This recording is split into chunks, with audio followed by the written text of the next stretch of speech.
我是法国吴建民自由协会主席，非常高兴我们协会携手凤凰网，就大变局时代如何克服焦虑，在不确定的世界做确定的事，对话法国杰出的商界领袖。今天我们带大家去对话的是世界最大化妆品公司、世界500强企业欧莱雅集团的掌门人、董事长安拱先生。请大家跟着摄像机镜头一起与我步入欧莱雅集团总部巴黎皇家大街14号。这是100年前欧莱雅集团创始人欧仁·舒赖尔先生开始其伟大事业和谱写欧莱雅集团创业神话的地方。très bien. L'équipe, ouais. Bonjour, Président. Bonjour. Notre programme intitulé « Être certain dans un monde incertain ». Merci d'avoir nous apporté votre temps précieux. Comme vous savez, nous vivons une histoire humaine très particulière. Il n'y a que des surprises, rien n'est certain. On dit que les signes noirs, rhinocéros se crient partout. Donc on est inquiet, on ne sait pas qu'est-ce qu'on va faire. Dans cette période d'incertitude, qui nous impose d'avoir partir pour chercher la solution, la sagesse humaine. Et vous êtes une grande sagesse, vous êtes un grand patron français, européen, mondial. Et je ne sais pas, la première question, comment vous voyez ce monde sans dessus-dessous? Il n'y a que des surprises. Comment voyez-vous là? Bon, vous avez raison, hein, je crois que la période actuelle est une période très tumultueuse, turbulente. Il y a quelques années, j'étais en Californie et les gens en Californie appelaient ça le VUCA. VUCA, ouais. Le VUCA, ça veut dire volatile, uncertain, complex, ambiguous. Ouais. Donc c'est vrai que ce côté VUCA du monde s'est amplifié année après année et que là, il atteint vraiment un paroxysme. Bon, en même temps, si on prend un peu de recul, justement avec de la sagesse, un peu de recul dans l'histoire, il faut bien admettre que l'histoire a déjà vécu des moments comme ça, et l'histoire, je pense que l'histoire de l'humanité alterne des moments de relative sérénité, de relative harmonie, avec des moments de tumulte. C'est l'histoire humaine, c'est l'histoire du monde, et il faut le prendre avec d'abord avec calme, avec confiance aussi, et avec sagesse, comme vous dites. Hein. Oui. Je pense qu'il faut que tous les responsables politiques, économiques, prennent tout ça avec sagesse, de façon à pouvoir traverser ces périodes de la meilleure manière possible. Hein. Moi, je suis toujours quand même optimiste et confiant. Ce qui ne veut pas dire que je suis naïf. Je pense qu'effectivement, il y a des challenges difficiles. Mais que bon, ce n'est pas la première fois que l'humanité les traverse, et on va. Donc pour vous, cette période, ça s'appelle le VUCA. C'est une période l'humanité a déjà vécu dans le passé. C'est un peu cyclique. Il y a des hauts et des bas. Oui, je crois que il faut vivre avec. Je crois, de toute façon, on n'a pas le choix. Je crois qu'il faut vivre avec. Je ne sais pas s'il y a des causes dans les planètes ou quoi que ce soit, mais en tout cas, il faut vivre avec et il faut traverser ces périodes au mieux, oui, en prenant les meilleures décisions possibles, en ayant les meilleures attitudes possibles, en ne condamnant pas l'avenir, en gardant les options ouvertes et en étant à chaque fois en réfléchissant à se dire qu'est-ce que je dois faire aujourd'hui, et ce que je dois faire, c'est ce que je ne regretterai pas d'avoir fait demain. D'accord. Très bien. Donc, vous dites qu'il faut vivre avec, tout le temps, toujours être positif, essayons de chercher de bonnes solutions, être bon aux côtés de l'histoire. Il faut. Moi, j'ai un livre de votre maison, de votre collègue, François Tal, qui m'a proposé. On m'a dit que même la Bible de L'Oréal, il a dit saisir ce qui commence. Oui. Aussi, il a dit que faire, défaire pour mieux faire. Voilà. C'est très fort. Oui. C'est un peu l'ADN de la maison. Et j'ai appris, parce que je suis arrivé de la maison, et puis je vous remercie de m'accorder ce temps précieux. J'ai étudié un peu votre CV. On m'a dit que vous commencez trop tôt, très tôt, dès que vous êtes diplômé de HEC. vous avez vécu tous les postes, vous avez travaillé en Grèce, en Allemagne et aux États-Unis. En 2005, vous êtes nommé directeur général de la maison. Mais chaque fois que vous êtes nommé, vous avez vécu des crises. Oui. Ouais. Il y a que des crises. Et Ouais. vous, comment vous avez vécu ce genre de crise? Est-ce que vous avez été paniqué? Non. Donc c'est ça que je suis là pour demander, pour chercher cette sagesse humaine. Écoutez, moi d'abord, ma sagesse commence par la continuité, puisque je suis rentré chez L'Oréal en 1978, donc ça fait quand même 46 ans. Je suis toujours chez L'Oréal, je suis président de L'Oréal aujourd'hui, après une longue carrière, et donc la continuité, la fidélité à une culture, à des valeurs, et je crois l'un des éléments premiers de la sagesse. Donc moi j'ai commencé finalement très jeune, à 21 ans, et puis j'ai eu la chance d'avoir tout de suite qu'on me confie des responsabilités en France, à l'étranger, etc. Et c'est vrai qu'à partir de l'âge de 35 ans déjà, j'ai eu une succession d'opportunités qui étaient en même temps des moments de crise, puisque je suis parti en Allemagne au moment de Réunification. voilà, D'abord, qui était une opportunité, mais aussi bien sûr, un moment économiquement, c'est pas intéressant. voilà, un moment difficile au point de vue économique. Ensuite, j'ai été nommé patron de l'Asie un mois avant la crise asiatique de 1997. Ensuite, j'ai été nommé patron vous avez raison, des États-Unis 3 jours avant le 11 septembre 2001. Oui. Et j'ai été nommé patron du groupe un an avant la crise, ou un an et demi avant la crise de Lehman Brothers. Ouais. Donc finalement, d'abord, je suis un peu habitué aux crises. Et deuxièmement, finalement, dans mon expérience personnelle, les crises ont toujours été quelque part, en tout cas, bénéfiques. Bénéfiques pour moi, pour L'Oréal, pour l'entreprise, parce que les moments de crise sont des moments un peu où les cartes sont rebattues, D'accord, oui. où il y a des nouveaux options qui s'ouvrent, des nouveaux chemins, les scénarios qui étaient prévus auparavant sont remis en cause, mais quelque part ça a toujours été positif. D'accord. Donc c'est pour ça que, par rapport à votre question précédente, je suis toujours optimiste et positif. Je pense que quelle que soit la situation, bon, sauf s'il y avait une situation catastrophique, et qui n'est pas encore le cas, je pense qu'il y a toujours des moyens de faire en sorte que on puisse s'en sortir bien pour soi, pour l'entreprise, pour sa famille, etc. Donc je suis pas Donc, vous voyez la crise comme le chinois, le danger et l'opportunité. Oui, je pense que la définition de la crise en chinois est très juste. D'accord. Parce que c'est la vraie réalité. Ouais, La ouais. vraie réalité, c'est que une crise, c'est un moment où les choses tournent complètement. Oui. Et donc, c'est aussi un moment où de nouvelles opportunités apparaissent. Ouais. Parce que quand les chemins sont tracés, Ouais. par définition, les opportunités sont plus rares. Tout d'un coup, tout est chamboulé. Ouais, ouais. Mais il y a aussi de nouvelles options qui apparaissent. D'accord. C'est ça, cette capacité de sentir, d'anticiper et de proposer une solution adéquate. Maintenant, j'adresse à nos publics en leur expliquant que durant votre mandat, c'est-à-dire 2006, après 2023, vous avez eu que des crises, mais les chiffres d'affaires, les ventes est 3 fois plus grand. C'est extraordinaire. Et la valeur boursière est 5 fois plus importante. Même durant la crise sanitaire, ce qu'on appelle le Covid, là, vous êtes le meilleur. Tout garder son sang-froid.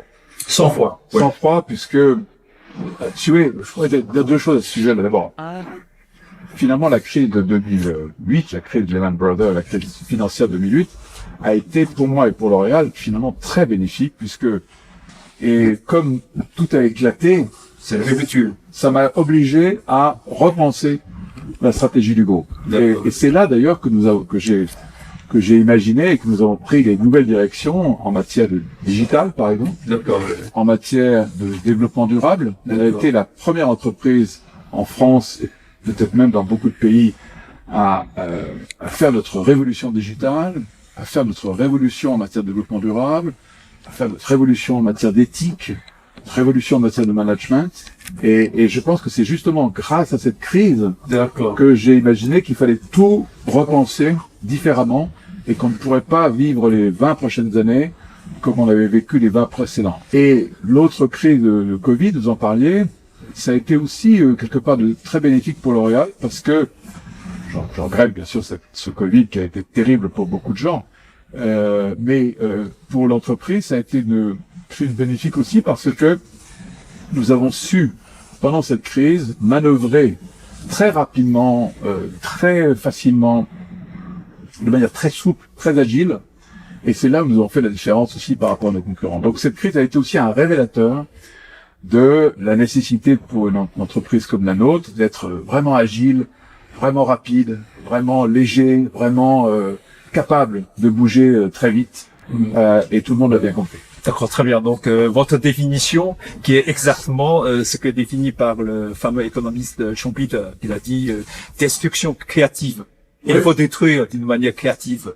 Dit bye bye au passé, la crise vous donner un levier. Oui, absolument. Et effectivement, ça rebat les cartes. Et donc, on peut jouer avec un nouveau jeu de cartes. D'accord. Et on peut gagner alors que peut-être on n'aurait pas gagné dans le jeu précédent. D'accord. Mais ça impose aussi une sorte d'anticipation. Vous dites, par exemple, pour la gestion de Covid, là, vous avez lancé la vente en digital. Donc, c'est grâce à ça. Mais c'est à vous qui a avancé ça. Oui. Tout à l'heure, j'ai discuté avec votre collaborateur. Il me dit que c'est vous qui a lancé ça. À l'époque, c'est trop tôt. Il y a 14 ans. Oui. Mais comment vous avez senti, vous avez prévu ça? C'est le destin, c'est le sixième sens. Oui. C'est un peu, vous savez, en français, quand on dit l'intuition, on touche le nez un peu, c'est ce qu'on sent un peu confusément. Je pense que c'est l'intuition. J'ai eu l'intuition effectivement en 2010, bien avant que le digital devienne si important. J'ai eu l'intuition que ça allait devenir vraiment une révolution en matière de communication, d'information, pour les entreprises, pour les consommateurs, pour tout le monde. Mais j'ai eu l'intuition que le digital allait complètement révolutionner la relation entre les gens, la communication et notre métier. Donc, moi, ça m'intéresse énormément, même nos publics, de savoir, il y a 27 ans, donc 97, vous êtes venu en Chine. À l'époque, la Chine ne s'est pas comme aujourd'hui. Les femmes chinoises ne maquillaient pas comme aujourd'hui. C'était un marché qui est non existant. Comment votre nez et le sixième sens a dit que quelques années après, c'est le deuxième marché de L'Oréal. Écoutez, ça s'est fait là aussi, je pense, de manière très intuitive. Donc, je suis allé en Chine en 1997. J'ai vraiment voyagé à travers toute la Chine. Je me rappelle parce qu'à l'époque, il y avait rien, il n'y avait pas de filiale. Il y avait juste une toute petite équipe qui était sur place pour étudier le marché. Et donc, la personne responsable de l'équipe, moi, j'étais patron de l'Asie, mais bon, il n'y avait pas grand-chose en Asie. Je voulais construire tout ça. Il n'y avait pas de filiale nulle part. Et donc, je suis allé en Chine. J'ai téléphoné à la responsable en Chine et je lui ai dit, je viens pour visiter le pays. Je me rappelle, il m'a dit au téléphone, tu vas rester quoi, 2-3 jours? Non, je dis, non, je vais rester 3 mois. Je vais rester 3 mois. C'est une surprise totale. Voilà, surprise totale. Et pendant 3 mois, on a visité tout le pays, du nord au sud, d'est en ouest. On a visité les 20 villes plus importantes, les campagnes, etc. Et après ces 3 mois, j'avais effectivement la conviction, et ça, les équipes peuvent en témoigner. À l'époque, on avait une petite équipe de 10 personnes dans un petit appartement à Shanghai pour construire la filiale. Les équipes qui sont encore là peuvent en témoigner. J'ai dit à ces équipes-là, vous verrez, la Chine sera un jour sans doute la première puissance économique mondiale, et la filiale de L'Oréal sera sans doute la première filiale de L'Oréal dans le monde. Et effectivement, à l'époque, il disait, il est gentil, etc. Mais moi, j'étais convaincu. J'étais convaincu parce que je sentais que il y avait un potentiel, et là aussi, une énergie, une volonté, un enthousiasme du peuple chinois pour se transformer, moderniser, développer, qui était évident. Ouais. Moi, je trouve que votre capacité d'écoute et aussi de connaître le besoin du marché qui est extraordinaire en tant qu'un grand patron. Normalement, il ne fallait pas, parce que vous pouvez donner des instructions ou vous lisez les rapports, mais vous vous êtes allé dans la rue, vous posez des questions, vous êtes au magasin. Ça vous permet de connaître la tendance, le besoin. Ouais, mais ça, c'est très fort. Ouais. Mais oubliez pas que quand on devient un grand patron, avant, C'est votre parcours. Donc moi j'ai commencé en étant représentant. Ouais. Ensuite j'ai fait du marketing. Ensuite je suis parti en Grèce diriger une petite filiale de 50 personnes où j'ai appris à parler grec, où je me débrouillais tout seul, je faisais tout. Ensuite je suis revenu en France. Enfin bref, j'ai pas été patron tout le temps. J'ai fait plein de métiers. Mais c'est vrai, vous avez raison que l'intuition se nourrit quand même. Hein. Le nez, il fonctionne pas tout seul. D'accord. Il fonctionne à condition d'être, d'échanger, de discuter, d'observer, de voyager, et il y a aussi une qualité, je trouve, qui est très importante dans notre métier, sans doute dans d'autres, mais surtout dans la nôtre, c'est ce que j'appelle l'empathie. L'empathie, c'est quelque chose d'assez particulier. C'est un mot assez compliqué en français qui veut dire en fait cette Et de compassion vis-à-vis des gens. Oui, cette capacité de comprendre l'autre. D'accord. Et de même de ressentir ce que ressent l'autre. Ouais. Et dans un métier comme celui de la beauté, c'est très important parce qu'il faut arriver à deviner non seulement ce que les gens veulent, ce que les gens désirent, mais aussi parfois ce qu'ils ont même pas encore l'idée qu'ils désirent. Ouais. C'est-à-dire de deviner leurs rêves ou leurs désirs ou leurs envies.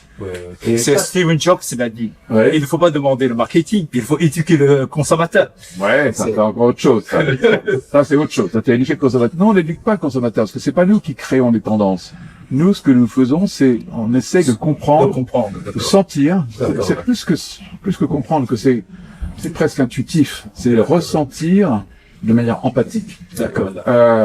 L'envie et parfois les rêves des consommateurs et donc on essaie de créer des produits, des masques, des formules qui répondent à ces rêves ou ces envies. D'accord. Peut-être on peut discuter un petit peu encore sur les éléments de l'anticipation. C'est quelque chose qui m'intéresse énormément. Vous savez, cette année, c'est 60e anniversaire. Donc, il a écrit dans son livre Le fil de l'épée, il a tout mentionné, être un leader, le charisme, étudier, parce que nous sommes insectes.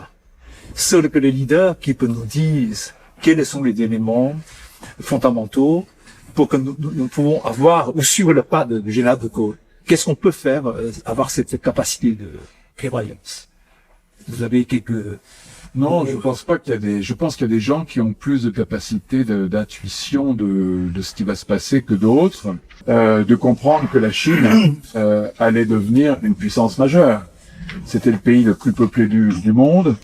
C'était un pays qui avait une croissance démographique forte, qui avait une croissance économique, même s'il partait de bas, qui se développait. Que De Gaulle a été à la fois plus visionnaire, plus intelligent et aussi plus courageux. De savoir le reconnaître le premier. D'ailleurs, vous savez que le L'Oréal est lié à cette histoire, bien sûr, puisque Monsieur Bettencourt, le ministre des Affaires étrangères, voilà, le père de Madame Bettencourt-Meyers, qui est aujourd'hui l'actionnaire principal de L'Oréal, faisait partie de l'équipe du général de Gaulle, qui a préparé le voyage, préparé la reconnaissance officielle du pays de la Chine, et que nous avons des photos et même un article du quotidien du peuple, dans lequel il y a une grande photo de Monsieur Bettencourt avec le président Mao et Chou Enlai pour préparer cette visite et cette reconnaissance. Donc quelque part, L'Oréal est très lié depuis le début, bien sûr, à la Chine, à cette nouvelle Chine et à cette évolution.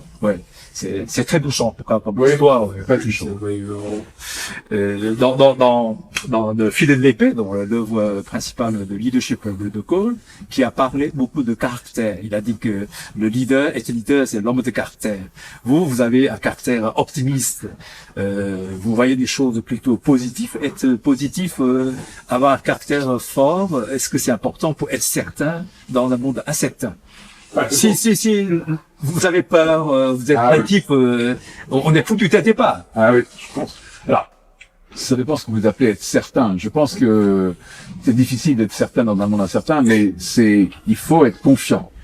Je dirais plutôt qu'il faut être confiant dans un monde incertain. Confiant sur le fait que c'est à nous de trouver les solutions, c'est à nous de trouver les options, c'est à nous de trouver les voies. Et donc, quelque part, il faut avoir confiance en soi, confiance dans les gens autour de soi et confiance dans sa capacité à trouver le chemin, à trouver la voie. Et c'est vrai que ça nécessite du caractère, parce que, bon, d'abord, il faut avoir cette intuition, vous avez raison. Ensuite, il faut savoir communiquer l'intuition et il faut savoir emmener tout le monde avec soi. Effectivement, quand le général de Gaulle a décidé de reconnaître la Chine, il a dû emmener avec lui tous ses ministres, tout le pays. Donc il y a aussi une capacité une force de conviction qui passe aussi par le charisme dont vous parlez.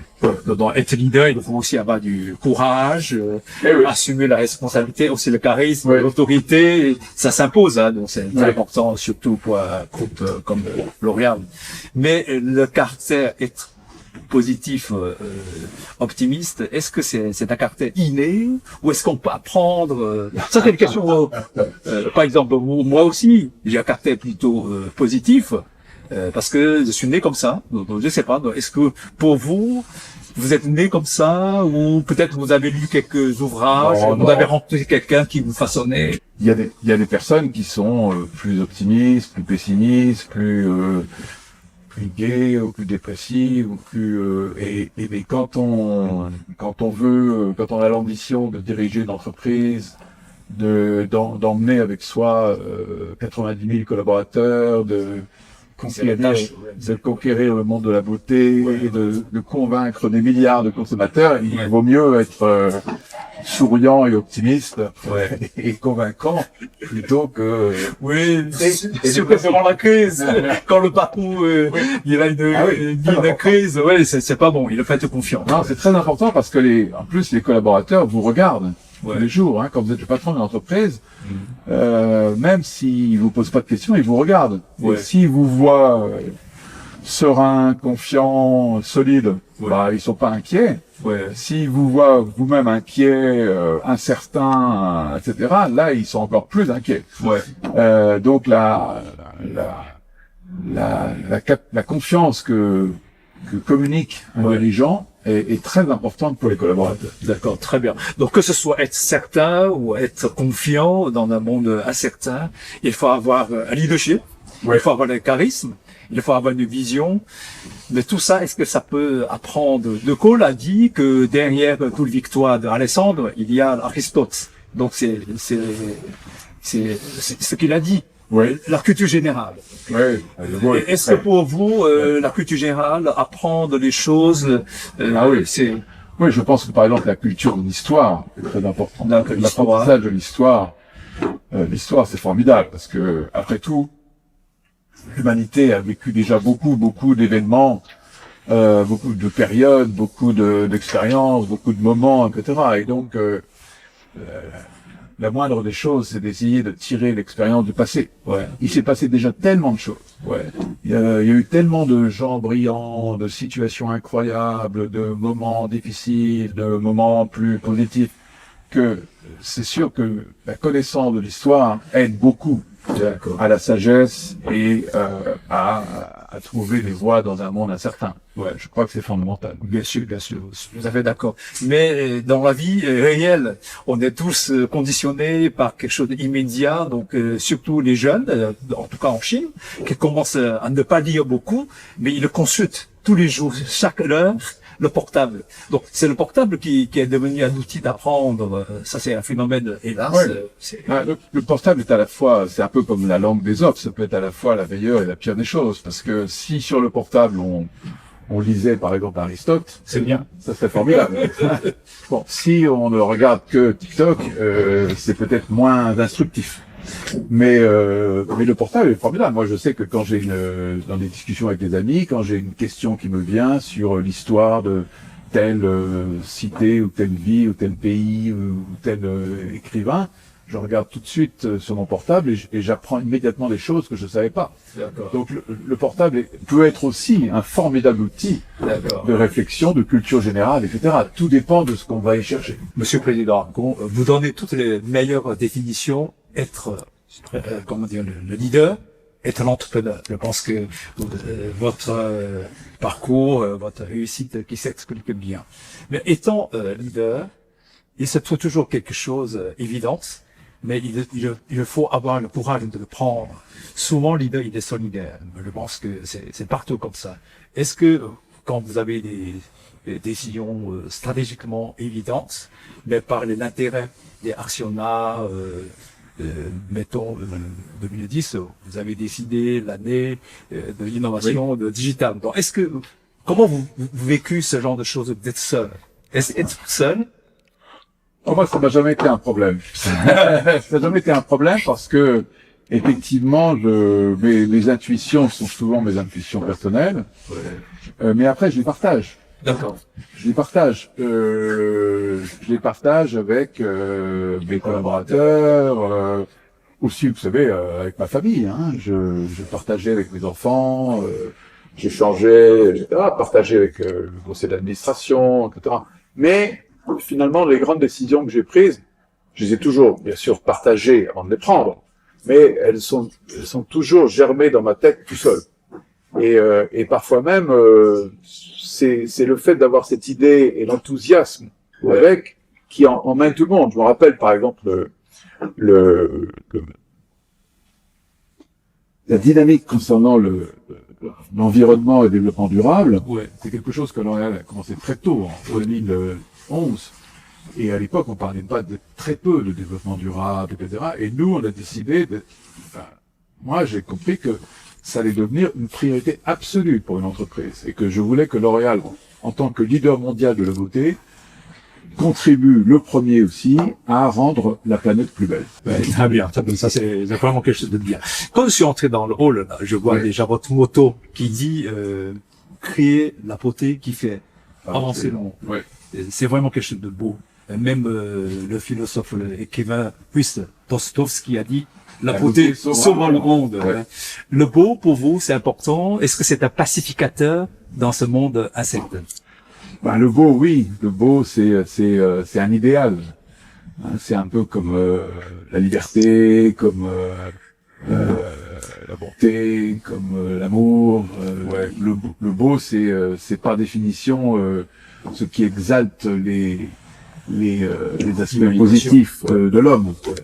Et donc c'est un idéal qui est un idéal forcément unificateur, pacificateur, et auquel tout le monde aspire. Donc moi j'avoue que je suis toujours été très heureux de travailler dans une entreprise qui contribue à rendre chacun plus beau à sa manière. Ouais. Et d'ailleurs, le beau peut être relatif. Ouais. Vous avez le slogan la beauté pour tous. Voilà, la beauté pour tous, la beauté pour chacun. C'est magnifique. Et la beauté pour tous, c'est aussi c'est les beautés pour tous, parce que chacun choisit sa beauté. Chacun choisit ce qu'il veut être, ce qui lui plairait d'être, comment il veut apparaître. Donc il y a une grande forme de liberté, de diversité dans cet idéal. Ouais. Parce que finalement, il n'y a pas un seul beau. Ouais. Il n'y a pas un seul, je fais pas de jeu de mots avec votre prénom. Mais il y a beaucoup de beauté. Ouais. Mais c'est une aspiration. Ouais. Et là aussi, on retrouve l'énergie, l'enthousiasme. C'est très beau. L'aspiration, quoi. C'est un fédérateur. Oui, absolument. Et donc, c'est un très beau métier. D'accord. Mais vous dites, le beau, ça peut être créé ou ça peut être découvert. C'est une question philosophique. Oui, non, je pense que le beau, c'est l'idéal. Et après, on peut aider chacun à aller vers cet idéal, à faire la démarche.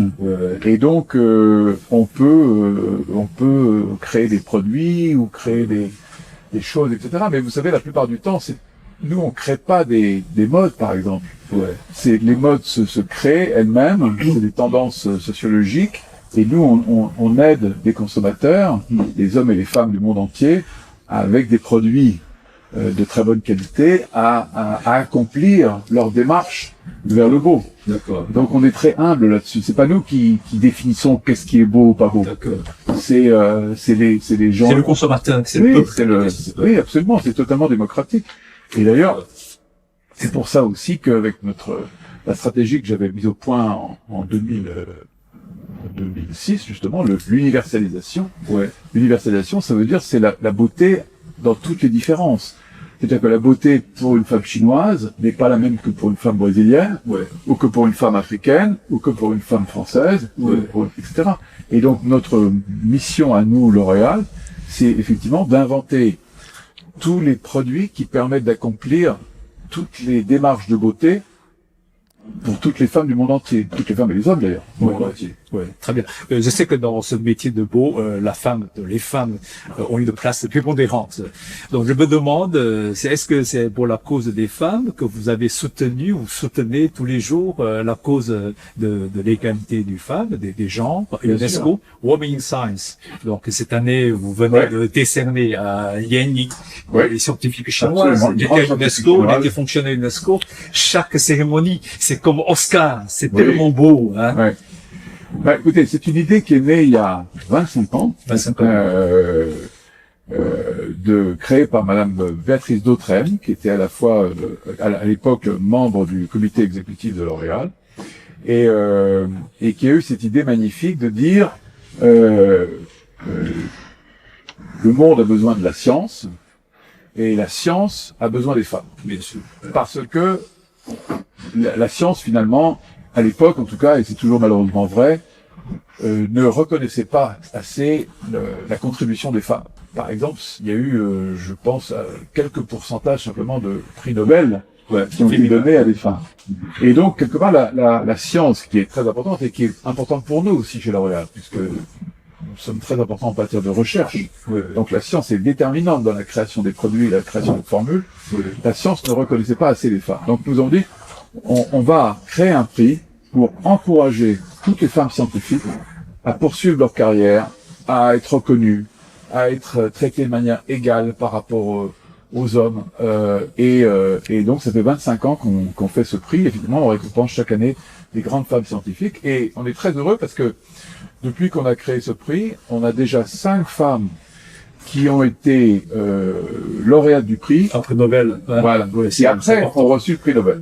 En tout cas, nos compatriotes, nos scientifiques femmes chinoises sont très honorées. Elles ont beaucoup de prix. Oui, il y a eu beaucoup de femmes de scientifiques chinoises qui ont eu le prix. Hein. Oui, même maintenant, vous avez un prix dédié aux jeunes Oui. scientifiques, aux women. Absolument. Donc merci. Non, c'est très important et très positif, et le partenariat avec l'UNESCO est très important également, parce que ça donne vraiment une dimension, une plateforme internationale très très forte. D'accord. J'ai remarqué que, comme tout à l'heure vous avez bien remarqué, que la crise, aussi votre adhésion, vous disent que il faut faire quelque chose d'innovant, c'est-à-dire l'innovation, la vente digitale, mais beaucoup sur le côté sociétal, c'est-à-dire ESG. Hein. Ouais. Vous êtes une rare société internationale éthique qui est mondialement connue, Ouais. qui est le premier groupe éthique. Donc pour vous, c'est un critère être une société citoyenne au monde. Absolument. Moi, j'ai compris ça aussi. Pareil, c'est la crise de 2006 qui m'a un peu forcé à réfléchir et à ouvrir les yeux. Et j'ai compris. Et d'ailleurs, ça a été beaucoup aussi en discussion avec mes enfants, parce que je me rappelle à l'époque, j'expliquais à mes enfants que comme j'étais devenu patron de L'Oréal, voilà, les ambitions économiques, etc. Et mes enfants me disaient bon, ok, quelque part, il n'y a pas que ça, quoi. Ils ont raison.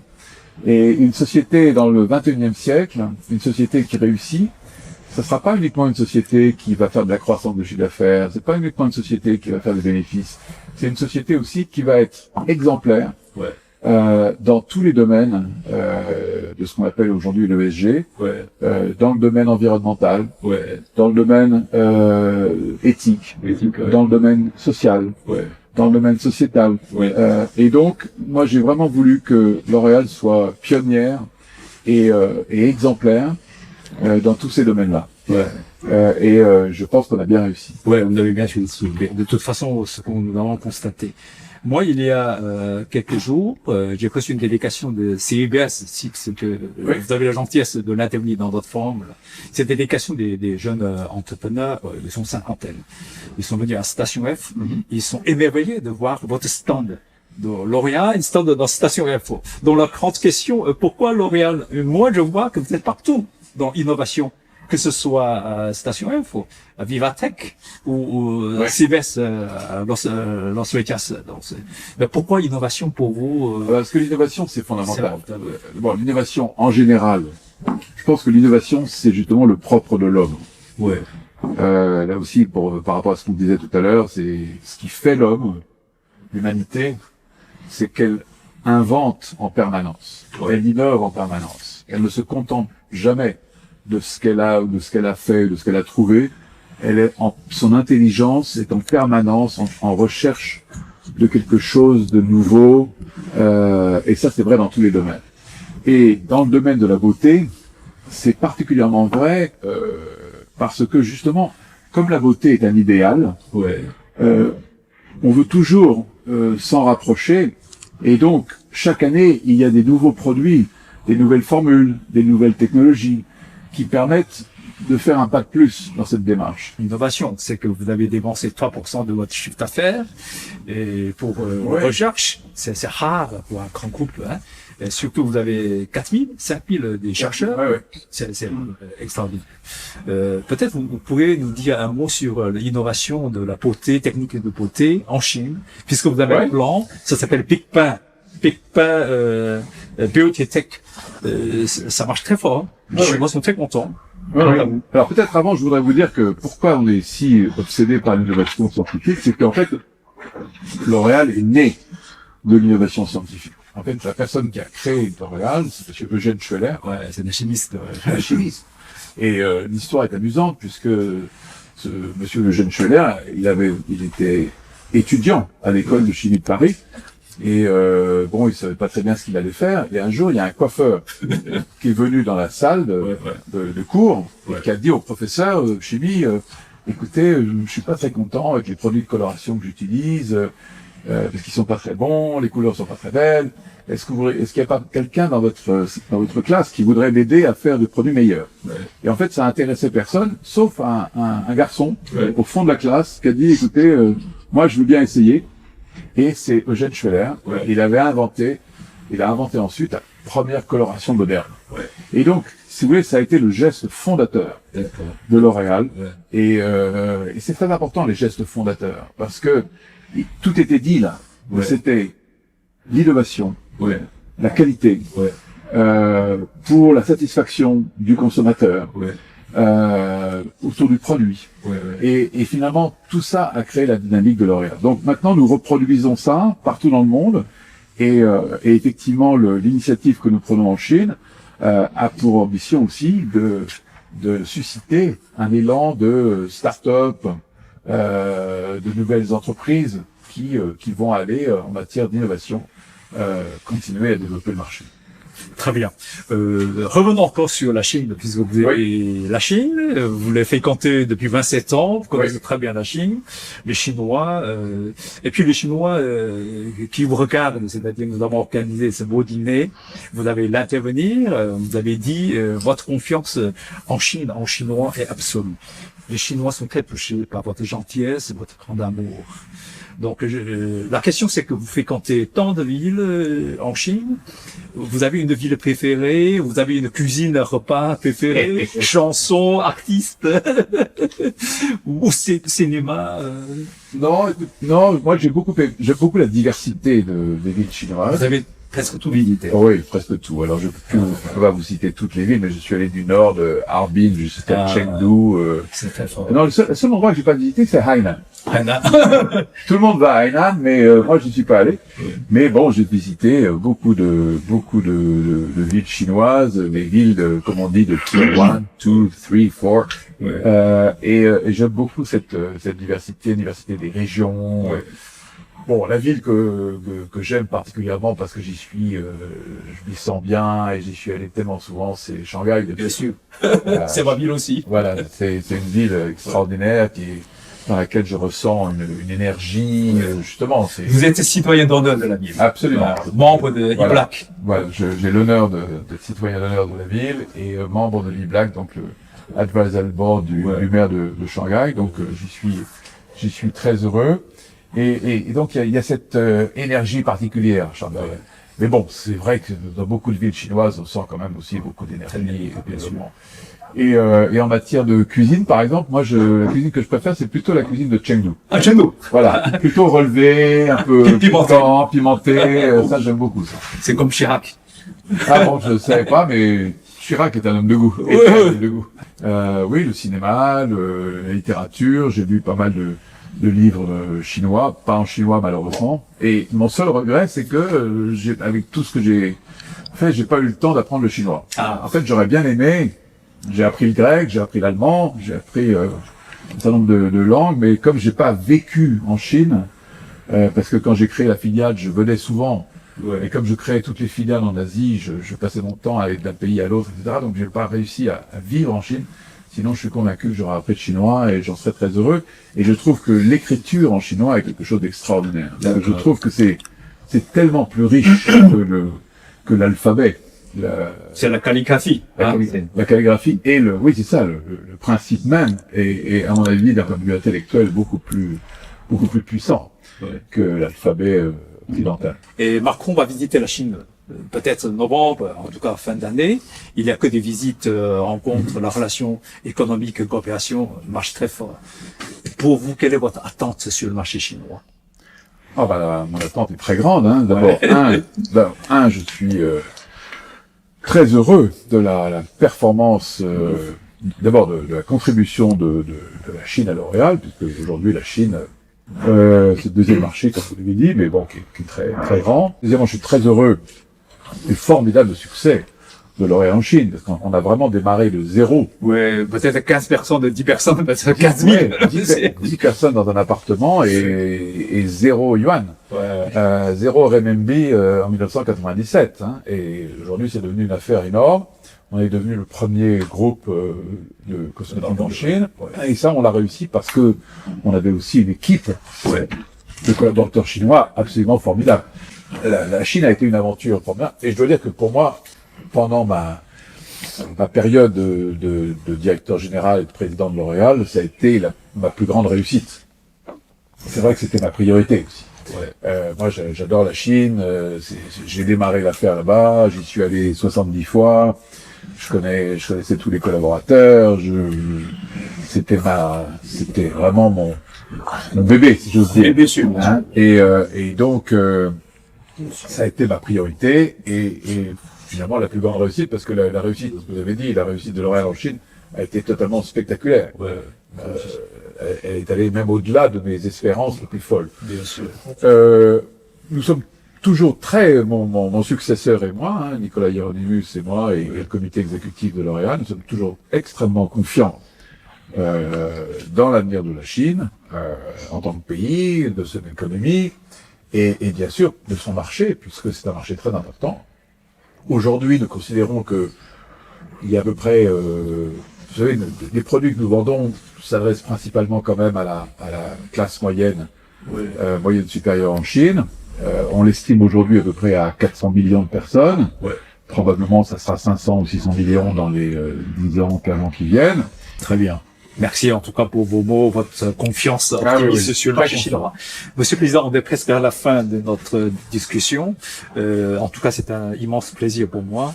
Est-ce que vous pouvez dire quelques mots à nos étudiants, entrepreneurs ou la jeunesse en général qui nous regardent, être certains dans le monde incertain? Est-ce que vous avez des recommandations? Non, mon message c'est il faut être confiant, il faut avoir confiance en soi.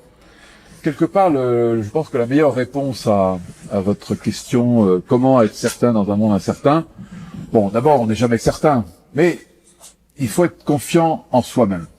Il faut avoir confiance en soi. Quand on a la confiance en soi, tout est possible. Tout est possible, on peut écarter les dangers, on peut écarter les challenges, les difficultés, on peut progresser, on peut trouver les solutions, trouver les voies, même si les crises arrivent, si les difficultés se succèdent les unes après les autres, on trouve toujours un chemin. Hein, comme disait Churchill, where there is a will, there is a way. Hein, moi, je suis très churchillien de ce point de vue-là. Je crois aussi que et donc pour ça il faut avoir confiance en soi. Ouais, ouais. Et donc moi je dirais que les jeunes en plus vont avoir une responsabilité, c'est de prendre en charge ce monde, hein, qui est un monde compliqué, parce que le monde plus il se développe, plus il est compliqué. Ouais. C'est un peu c'est le lot de la nature humaine. C'est de compliquer les choses, mais à cause justement de toutes ces inventions, de toutes ces nouvelles choses, etc. Mais bon, en même temps, je suis sûr qu'ils sauront trouver des voies pour que ce monde évolue de manière positive. D'accord. Donc, ce qui est important, c'est la confiance en soi. Je crois. Ne crains rien. Exactement. Être positif. N'ayez pas peur. Ouais, n'ayez pas peur. Ça, c'est important. N'ayez pas peur. Ça, c'est la meilleure recommandation, expérience partagée. Ouais. C'est la vérité aussi. C'est la vérité vécue. On est tellement chanceux, honoré d'avoir ce moment privilégié. Très gentil. Avoir le président Akon pour nous parler comment être certain dans le monde incertain. Voilà. En vous écoutant, on est beaucoup plus rassuré. Ah ouais. C'est quelque chose qui est positif. Heureux de contribuer à ça. Ouais, c'est très gentil. En tout cas, au nom de nos publics chinois, donc je vous remercie. En leur nom aussi, je vous forme de mes meilleurs vœux à vous, à votre couple L'Oréal. Merci encore Merci une fois. beaucoup et merci pour ces questions très intéressantes qui font réfléchir et justement qui, à mon avis, vont conduire à être encore plus confiants. Ouais, parce que c'est un phénomène mondial, pas seulement chinois. Je pense que même ici en France, on est un peu perdu, écarté. Eh oui. C'est à ce moment d'incertitude, on a besoin d'écouter les sages. Donc vous êtes un sage, on est très heureux encore une fois. On vous remercie très chaleureusement. Merci beaucoup. Merci, Monsieur le Président. Merci. Merci.